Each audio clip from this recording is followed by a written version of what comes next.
En este marco regulatorio en el que hay que cumplir cada día estrictos parámetros que nos piden a nivel internacional, está la organización que es el Codex Alimentarius. Este organismo trata de tener o de documentar normas alimentarias y directrices y códigos de prácticas internacionales que contribuyen a la inocuidad. Ya hablábamos de la inocuidad. La inocuidad ya ahora va a estar implícita en cualquier documento, en cualquier norma que revisemos, ya vamos a encontrar este término. La inocuidad, la calidad y la equidad en el comercio internacional de los alimentos de los consumidores.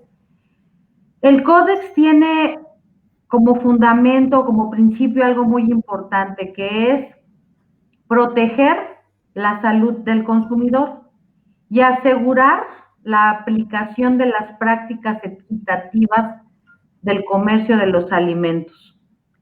En el Codex Alimentarius hay generación de normas, como decían aquí, con la finalidad, ya vimos también, de tener alimentos seguros para los consumidores. En estas normas que se generan en esta organización, actualmente en la comisión está integrada por 189 miembros del Códex, que son 189 países, y 188 estados miembros y una organización que es la Unión Europea.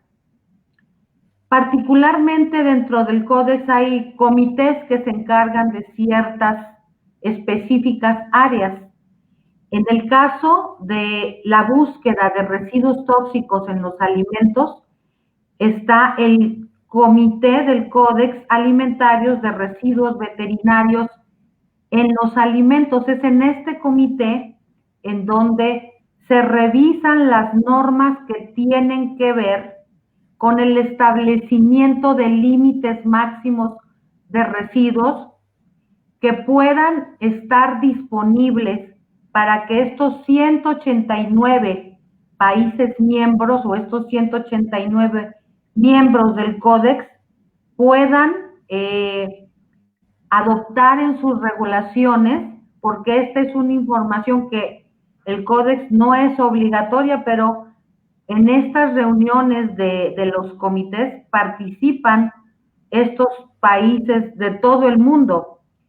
En este comité de residuos de medicamentos veterinarios, yo formo parte del subcomité mexicano y pues nos toca, cuando son estas reuniones, el hospedero de este comité está en Estados Unidos. Él es el quien organiza estas reuniones y participan pues todos los países. A mí me ha tocado participar con los delegados de muchos de los países que seguramente aquí estarán participando: Argentina, Paraguay, Uruguay, Nicaragua, Guatemala, por supuesto México, porque todos estos países, Brasil, por supuesto Chile, que Chile es actualmente quien lleva ahorita la presidencia del CICILAC, que es el Comité del Códex de Latinoamérica, y que están estos comités organizados por continente. Participamos en las revisiones de estas normas. Estas normas se generan con la información que está disponible a nivel internacional. No se generan porque alguien la propone o porque a alguien se le ocurrió.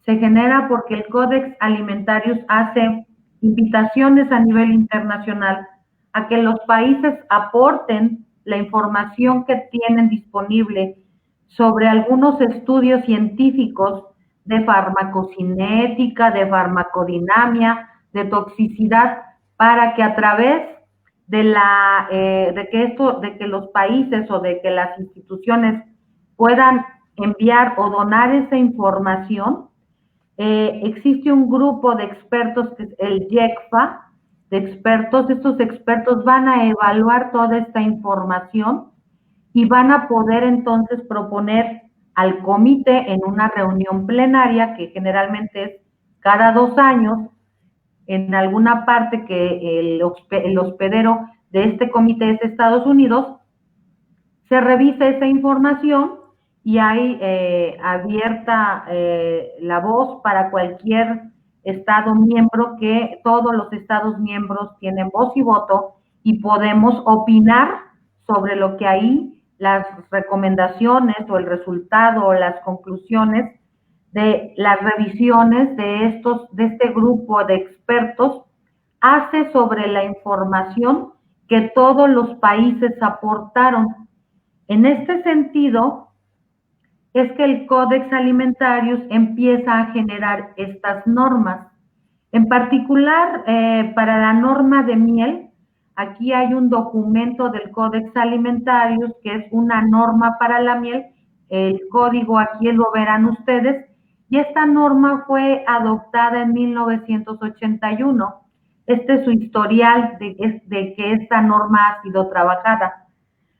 Fue revisada en 1987 y en el 2001 y fue enmendada en el 2019. Entonces, si se dan cuenta, estos documentos siempre van a estar vivos porque estas reuniones siempre van a estar siendo almacenadas o alimentadas, más bien dicho, por información más nueva que se vaya generando en cualquier país, en cualquier latitud del mundo, porque dentro de los trabajos que se realizan en estas reuniones se abren nuevas discusiones sobre unos temas y no importa que ya esté publicado el documento, y aquí vemos un ejemplo, ¿verdad? O sea, si existe información nueva que aporte nueva evidencia, recordemos que todo esto está recargado en la ciencia, no está recargado en la ciencia y en la tecnología, no está recargado en la opinión de algún país o de alguna institución. Esto está recargado en la ciencia porque habla sobre la información científica que se genera en cualquier parte del mundo. Los países proporcionan esa información y de ahí es que se trabaja y se discute en estas reuniones plenarias sobre lo que se acepta y no se acepta. En mi experiencia, a mí me ha tocado trabajar con muchos compañeros y colegas de toda Latinoamérica en estas reuniones, y hay unas reuniones a veces un poco acaloradas porque pues los temas tienen que salir y tienen que generarse normas, porque para nosotros los países latinoamericanos que desafortunadamente pues no generamos información o no generamos tanta información como por ejemplo la Unión Europea o Australia, Estados Unidos, etcétera, Japón, pues para nosotros es bien importante tener estas normas disponibles porque nos dan la pauta a seguir y, como decía ahí el fundamento del códex, ¿no? Tratar de tener en primera instancia la seguridad al consumidor, pero también un comercio equitativo entre los países. Entonces, actualmente este documento, aquí está la definición de la miel que está ahorita publicada en este documento, y en este documento del Codex Alimentarius, pues solamente están especificaciones físico-químicas que tienen que ver con la miel. Aquí hay los parámetros que están establecidos en esta norma para la miel y las especificaciones.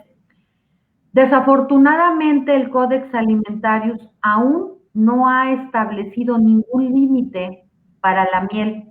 Déjenme comentarles que nos ha tocado participar en estos grupos del comité como participantes de esos miembros activos del Codex. Ya ha habido un gran debate porque requerimos esta información para estos países como nosotros es bien importante porque no tenemos en dónde recargarnos. Para poder definir un límite máximo de residuos, se requiere sustento científico de muchos estudios a través de muchos años y no hay aún un documento per se en el que tenga toda esta información. Lo que se ha querido hacer en el pasado, en algunas reuniones, en las reuniones pasadas del Códex es tratar de extrapolar algunos límites que están establecidos para otras especies, tratar de extrapolarlos a la miel. Sin embargo, como no ha habido evidencia sustentable suficiente, nunca se ha podido llegar a tener por lo menos algún establecimiento por parte del Códex en el que nos podamos basar pues todos los países, porque en estas reuniones, como les comento, están los delegados de todos los países. Entonces es una información que está disponible y a la cual tratamos de apegarnos todos para tratar siempre de buscar una estandarización. En ese modo de buscar una estandarización, pues tendremos una manera de ser un comercio más equitativo, asegurar, por supuesto, la seguridad hacia el consumidor y también, pues, asegurar la parte que tiene que ver con el comercio y que llegue finalmente a todos los apicultores y que podamos tener información que sea muy valiosa para poder transmitirla. Sin embargo, esto es lo que está disponible. No existen límites máximos de residuos aún publicados. El Códex Alimentarios está preocupado y las reuniones del Códex siempre, Argentina particularmente, siempre ha llevado cartas y propuestas con sus delegados porque urgen tener estos límites máximos de residuos, pero como les comento, aún desafortunadamente no ha habido suficiente evidencia para poder demostrar que hay límites máximos de residuos. Lo único que está publicado por el Códex son estas especificaciones que tienen que ver con los análisis de físico-químicos en general para la miel.